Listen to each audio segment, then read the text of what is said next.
and which is conveniently being forgotten by the present day leadership. Marx, whatever he was a very highly intelligent being.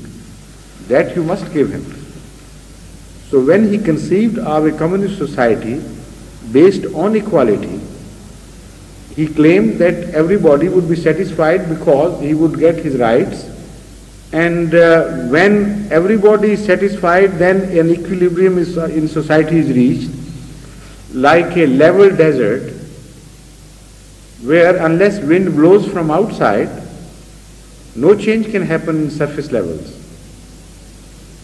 So a calm sea, a calm ocean of sand would be created, and no coercion is needed.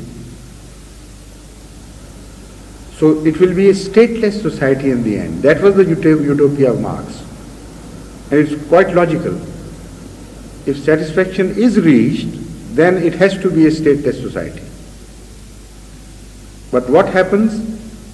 More state interference is required in a communist state, because that satiation is never reached. It always evades people, runs ahead of them, and because of a fear from the people who are always demanding, because they are turned into a demanding people. They are fed on hatred, so the hatred begets hatred again. So the whole society is based on fear. As long as the fear remains, the society will survive, and the counter oppression is also present. That is what I mean. The equation between fear and oppression has to be a constant equation. If it is disturbed in the favor of fear, then the governments will be toppled at a very high cost of bloodshed. If it remains inclined in favor of the governments, then fear will make them more cautious, more wary, and always well armed against the possible dangers from the masses. So that is exactly what is happening in the communist world. This is why they cannot tolerate the ideas of liberty in Poland or other places. They know what may happen to them. But in Islamic society or any religious society, it is love which plays the same part, and as long as love is there, the society would survive. If the love part is lacking, just the artificial machinery of Sharia or law will not suffice. It will break down. Or a coercion will have to be added in that regard. If love is removed, that is the cementing force, that is the wet clay which is holding the religious society together. If that is missing, to that extent it will have to be replaced by coercion, and from then on it will no longer be a religious society. So what is happening in Middle East and some other societies of the world today in the name of Islam and also in the name of Christianity in some countries, all that is fake religionism against the very first lesson of the Holy Quran, which tells us that religion does not require any coercion because it is based on love.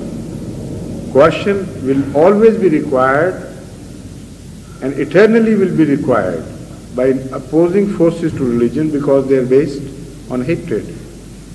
So in a nutshell, La ikraha fi din also comes into picture here.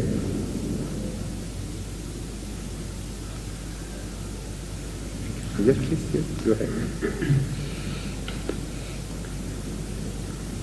The second question is, why is it during the past 1300 years, or say the past 1000 years at least, the Muslim scholars in general, with very, very few exceptions, did not realize the truth of which the promised Messiah has been blessed to tell the world about? Which truth? About the finality of prophethood, about the death of Jesus Christ, about the continuation of revelation, about no abrogation in the Holy Quran. So let's take them one after the other. The fact is that as far as the question of finality goes, that I explained earlier, perhaps last night or the night before, that according to the Holy Quran, this question is much older than some people think. It always takes roots in the darker ages of religion. And it always takes roots in many forms. So whenever a prophet comes, he has to fight with that idea. And that is the time of revelation, that the other idea is erroneous and this is the correct idea. Like at the time of Hazrat Muhammad Mustafa sallallahu alaihi wasallam, according to the records kept by the Holy Quran, there were people who believed in him ultimately, who had previously thought that no prophet would ever come. Also people starting from the time of Joseph at least, Hazrat Yusuf. And you know how many generations had passed in between? More than 1,000 years. Much more than that. Because between Hazrat sallallahu alaihi wasallam and Hazrat Moses there were 1900 years. And Hazrat Yusuf was much earlier. So the question is more powerfully applicable there than here. The descendants of Joseph, who believed that nobody would come after Joseph, could have asked the same question. That now it has been revealed to you.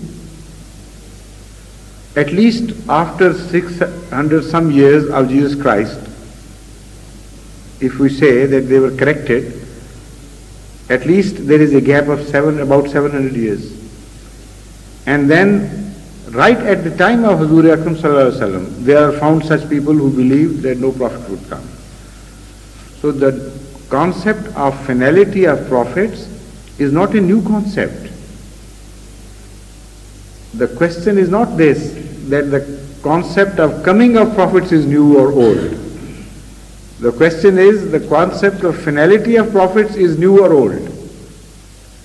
When you study the history of the finality question, then you understand the whole phenomenon. The fact is that this is a common feature which happens everywhere in the world at every coming of a prophet without fail.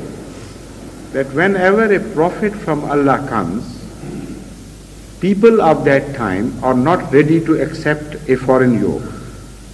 To them, if yoke coming from above, which is not seen, is a foreign yoke, why should they bow their heads to somebody, some person, who is being called as one of them? In the Holy Quran there are repeated mentions. So it is not an idea based only on secular history. It is an idea based on the most reliable religious history kept by the Holy Quran. That whenever a prophet came, the same was the question against him. Out of us ordinary people, a man claims that he has a higher authority from Allah and wants us to be subjugated to him, while as we see things, only the menials from among us are following him. While we, the leaders, we don't care for him. And he thinks he will interfere in our financial systems, the way we behave economically and otherwise. All this is nonsense. So the authority imposed by Allah is always hated. When this is the state of affairs, and this is a universal state of affairs, they are not ready to receive a prophet. Yet they have accepted the previous ones. So a concept of finality automatically has taken root among such a people. But once we start traveling from this point into the future history, then we would begin to understand the whole question philosophically much better. Now they have refused to believe, yet Allah may sees to it that they would ultimately bow down, or they will be destroyed and annihilated. So those who survive and have to believe ultimately, they enter a new phase which is apparently opposite to the first phase.